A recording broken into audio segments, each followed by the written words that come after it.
Welcome to వంట సాగరం. Friends, ఈ వీడియోలో మనము క్యాబేజీ కర్రీని ప్రిపేర్ చేసుకుందాము.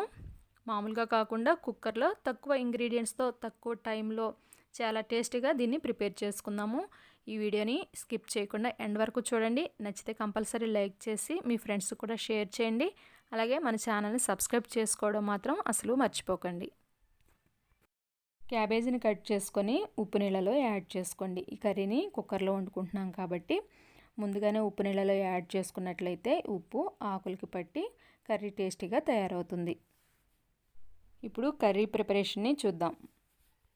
స్టవ్ మీద ఒక ప్రెషర్ కుక్కర్ని పెట్టుకొని దానిలో 1 టేబుల్ స్పూన్ ఆయిల్ని యాడ్ చేసుకోండి.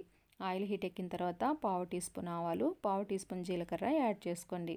అలాగే 2 ఎండుమిర్చిని బ్రేక్ చేసుకొని యాడ్ చేసుకోండి. ఆవాలు చిట్టపట్టమన్నాక అరకప్పు ఉల్లిపాయ ముక్కల్ని 2 పచ్చిమిర్చిని కట్ చేసుకొని యాడ్ చేసుకోండి.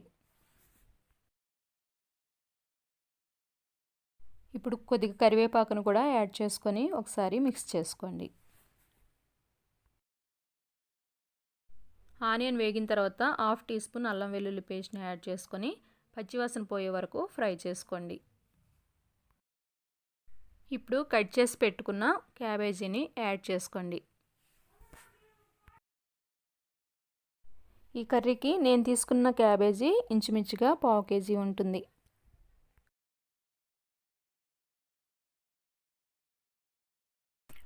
ఇప్పుడు 1/2 టీ స్పూన్ పసుపు, 1 టీ స్పూన్ కారం, తగినంత సాల్ట్ని యాడ్ చేసుకొని ఒకసారి బాగా మిక్స్ చేసుకోండి. ఇప్పుడు కుక్కర్కి మూత పెట్టుకొని 3 విజిల్స్ వచ్చే వరకు ఉడికించుకోండి.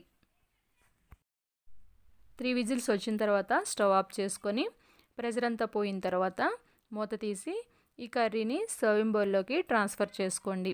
ఎంతో రుచికరమైన క్యాబేజీ కర్రీ రెడీ.